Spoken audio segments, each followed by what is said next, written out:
Oke, baiklah, saya akan mempresentasikan ya proyek akhir tugas pengantar coding saya, yaitu saya memilih untuk membuat program pengelola anggaran. Langsung saja, ya yang pertama itu adalah membuat include IOStream ini untuk input, output, input dan output ya. Dan kemudian ini ada vektor untuk array-nya dinamis tentunya yang kita akan buat. Kemudian IOmanip ini untuk format output.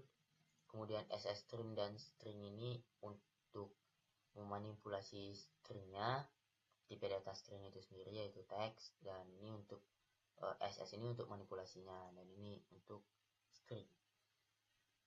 Nah, kemudian tidak lupa juga untuk menggunakan using namespace std agar kita tidak perlu menuliskan std di berikutnya.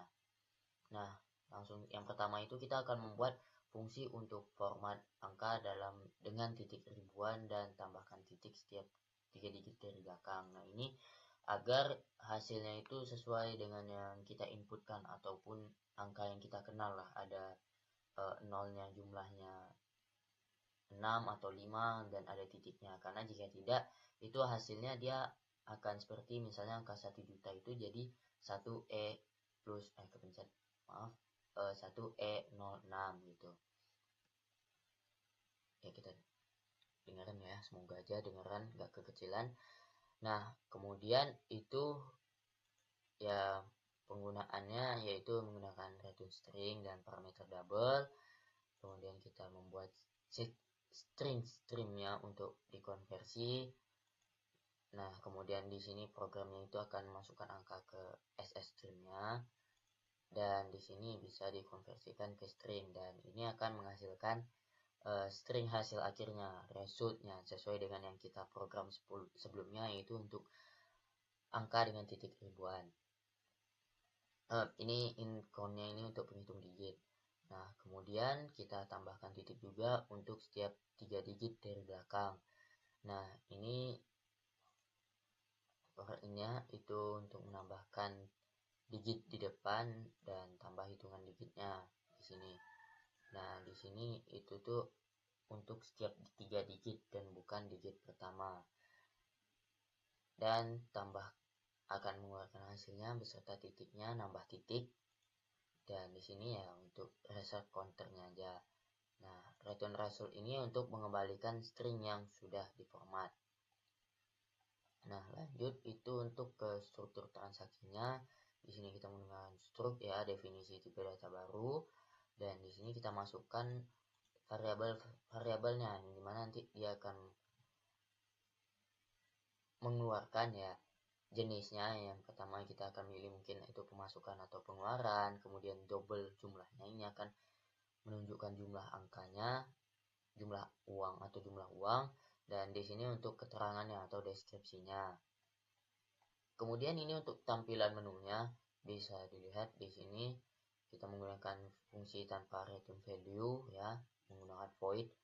Nah, di sini bisa kita lihat ada opsi 1, opsi 2, opsi 3, dan tidak lupa menggunakan backslash n agar itu dia ke garis baru, tidak melanjutkan ke samping.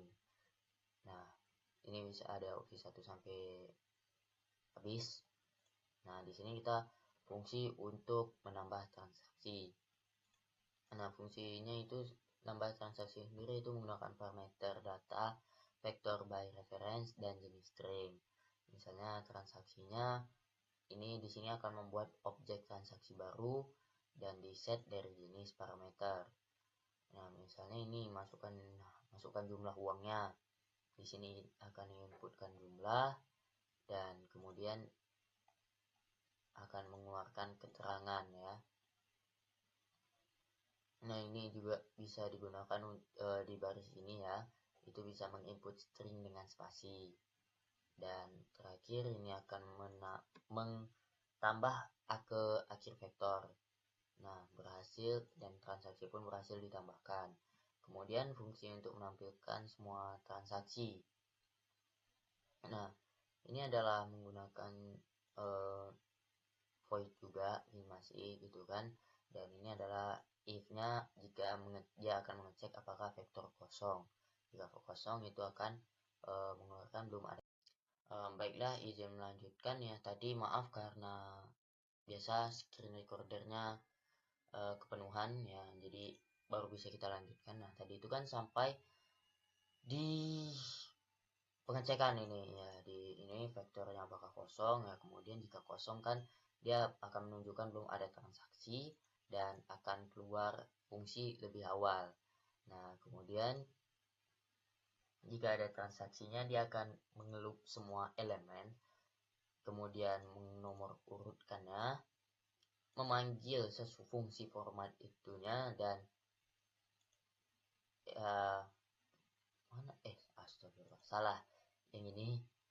Nah, itu dia akan menampilkan, itu dia mengelup semua elemennya dulu di baris ini, kemudian menomor urutkannya dan memanggil fungsinya sesuai format dan mengakhiri line-nya itu sendiri ya. Artinya ya udah selesai gitu. Daftar transaksinya sudah ditampilkan semua sesuai dengan formatnya. Nah, kemudian itu adalah fungsi untuk menghitung dan menampilkan saldo, yang dimana seperti biasa pastinya pakai void lagi, nggak usah disebut juga. Dan ada ini double pemasukan dan double pengeluaran, dan ini adalah untuk inisialisasi variabelnya. Nah, di sini untuk hitung totalnya, dan jika pemasukan gitu kan, ini jika pemasukan ditambahkan totalnya, dan else-nya itu adalah jika itu adalah pengeluaran dan ditambahkan juga totalnya di fungsinya ini. Dan di sini ada double saldo, yaitu pemasukan dan pengeluarannya itu akan langsung dihitung, dan kemudian di sini dia akan menampilkan hasilnya. Ya, jika di hasilnya ini, nah jika saldo itu negatif ya kurangi pengeluaran ya. Ini untuk saran sederhana aja, dan jika saldonya aman ya saldo masih aman gitu. Ini sebagai saran normal aja yang akan muncul nanti setelah programnya ini menghitung pemasukan dan pengeluaran kita. Nah, kemudian itu adalah program utamanya. Nah, program utamanya ini menggunakan in main ya. Balik lagi ya ke fungsi, karena ini fungsi utama, eksekusi mulai dari sini, yaitu vektor transaksi, data transaksinya, deklarasi vektor kosong dulu, barulah diinputkan pilihan dengan integer ini ya, ininya bukan input, integer, pilihan variabel untuk pilihan menunya, dan akan muncul tampilan selamat datang di program pengelola anggaran ini. Nah, kemudian barulah ini adalah do loop-nya untuk do while-nya, dan eksekusi minimalnya itu 1 kali. Nah, nanti akan muncul tampilan menunya. Panggil fungsi untuk tampilan menu di sini. Ya, dan ini kita udah bisa menginputkan pilihan-pilihan kita. Nah, di sini kan ada pilihannya untuk case 1, case 2, case 3 sampai seterusnya. Itu misalnya ada pemasukan, pengeluaran, kemudian itu ada data transaksi gitu kan. Data transaksi dari lihat transaksi, lihat saldo, ya terima kasih, atau jika pilihannya salah itu akan munculkan pilihannya salah. Nah, kemudian itu ada if juga. Nah, di sini if-nya jika bukan pilihan keluar. Nah, itu adalah tekan enter untuk lanjut, dan itu akan dan menyuruh user ya untuk tekan enter ya untuk keluar.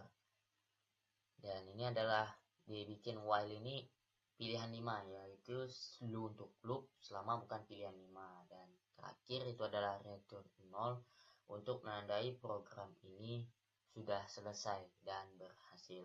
Semoga aja. Nah, kita akan melihat langsung ya apa namanya sebutannya, runningnya. Nah, Misalnya di sini kita akan pertama-tama kita tambah dulu pemasukannya. Kita pilih opsi nomor 1. Kita masukkan misalnya uangnya 1 juta. Maaf, kita lanjutkan lagi ke proses runningnya alias demonstrasi dari program kita. Nah, yang pertama tentunya kita adalah melakukan pilihan. Nah, di sini ditampilkan itu ada program anggarannya dan opsi-opsi yang ada. Nah, kita pilih nomor 1 dulu. Misalnya nomor 1, masukkan jumlahnya, kita masukkan jumlahnya itu 1 juta. Kemudian kita enter, dan di sini keterangannya uang saku. Nah, itu akan muncul transaksinya telah berhasil ditambahkan, dan jika kita ingin lanjut, itu ingin membuat pengeluaran atau melihat transaksi atau melihat saldo, itu kita tinggal tekan enter aja. Nah, di sini kita bisa melanjutkan lagi nih. Kita mau milih misalnya itu adalah melihat saldo. Kita pilih nomor 4 dan kita enter, dan akan hasilnya keluar nih saldonya, dan otomatis itu sudah dihitung ya pemasukan pengeluarannya, dan saldo saat ini akan ditunjukkan. Dan ada ini seperti sebelumnya, itu saran sederhana saja. Jika budgetnya masih aman ya itu akan aman, tapi kalau budgetnya udah kritis menipis, itu di bawah angka 100.000 ya hati-hati gitu kan. Ya, kemudian jika memang sudah tidak ada transaksi lagi yang ingin dibuat, kita bisa pilih opsi kelima, yaitu keluar. Sebelumnya jika kita mengklik opsi yang tidak ada, nah pilihan salah gitu, dan kita harus menekan opsi yang benar. Nah, jika emang sudah selesai, silakan pilih opsi nomor 5 dan kita bisa keluar. Jadi kita tinggal pilih aja gitu kan, dan otomatis programnya itu sudah akan menginputkan dan bisa kita lanjutkan terus, dan akan diketahui gitu berapa pemasukan dan pengeluarannya, dan kita juga bisa melihat transaksi apa saja yang terjadi dan bisa melihat saldonya aja gitu. Cukup lengkap, dan jika sudah kan kita keluar, pilih opsi keluar, dan jika sudah muncul seperti ini ya silahkan enter aja. Dan sekian program dari pengelola anggaran saya. Terima kasih.